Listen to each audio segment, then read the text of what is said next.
Welcome back to the channel.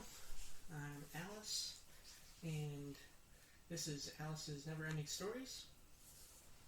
And we are continuing The Invisible Man by H.G. Wells. We are on Chapter 5, The Burglary at the Vicarage. Or Vicarage, whatever.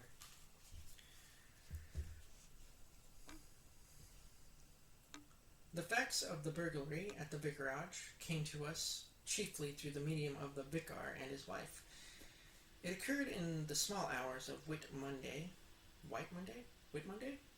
the day devoted in Epping to the club festivities. Mrs. Bunting, it seems, woke up suddenly in the stillness that comes before the dawn, with the strong impression that the door of their bedroom had opened and closed. She did not rouse her husband at first, but sat up in bed, listening. She then distinctly heard the pad of bare feet coming out of the adjoining dressing room, and walking along the passage towards the staircase. As soon as she felt assured of this, she roused the Rev. Mr. Bunting as quietly as possible. He did not strike a light, but putting on his spectacles, her dressing gown, and his bath slippers, he went out on the landing to listen. He heard quite distinctly a fumbling going on at his study desk downstairs, and then a violent sneeze. At that he returned to his bedroom and armed himself with the most obvious weapon, the poker, and descended the staircase. That's funny. The staircase as noiselessly as possible. Mrs. Bunting came out on the landing. The hour was about 4, and the ultimate darkness of the night was past. There was a faint shimmer of light in the hall, but the study doorway yawned impenetrably black.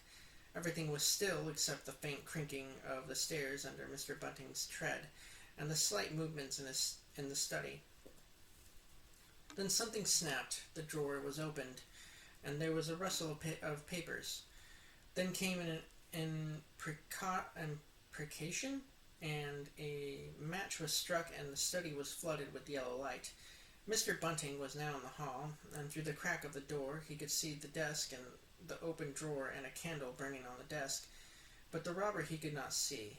He stood there in the hall, decided what to do, and Mrs. Bunting, her face white and intent, crept slowly downstairs after him. One thing kept Mr. Bunting's courage, the persuasion that his burglar was a resident in the village. They heard the chink of money and realized that the robber had found the housekeeping reserve of gold, £2.10 in half-sovereigns altogether. At that sound, Mr. Bunting was nerved to abrupt action.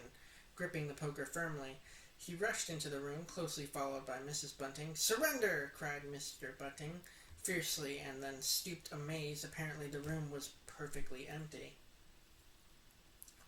Yet their conviction that they had that very moment heard somebody moving in the room had amounted to a certainty. For half a minute, perhaps, they stood gaping. Then Mrs. Bunting went across the room and looked behind the screen, while Mr. Bunting, by a kindred impulse, peered under the desk. Then Mrs. Bunting turned back to the window curtains, and Mr. Bunting looked up the chimney and probed it with the poker. Then Mrs. Bunting scrutinized the wastepaper basket, and Mr. Bunting opened the lid of the coal scuttle. Then they came to a stop and stood there with eyes interrogating each other. "I could have sworn," said Mr. Bunting. "The candle," said Mr. Bunting. "Who lit the candle?" "The drawer," said Mrs. Bunting, "and the money's gone." She went hastily to the doorway. Of all the extraordinary occurrences, there was a violent sneeze in the passage. They rushed out, and as they did so, the kitchen door slammed. "Bring the candle," said Mr. Bunting, and led the way. They both heard a sound of bolts being hastily shot back. As he opened the kitchen door, he saw through the scullery that the back door was just opening, and the faint light of it early dawn displayed the dark masses of the garden beyond. He is certain that nothing went out of the door. It stood open for a moment, and then closed with a slam. As it did so, the candle Mrs. Bunting was carrying from the study flickered and flared. It was a minute or more before they entered the kitchen, and the place was empty. They refastened the back door, examined the kitchen, pantry, scullery thoroughly, and at last went down into the cellar. There was not a soul to be found in the house.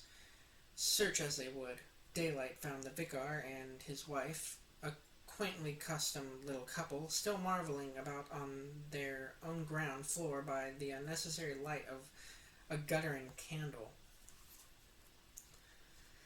And that ends chapter 5. I hope you guys enjoyed that, and enjoy the rest of your day.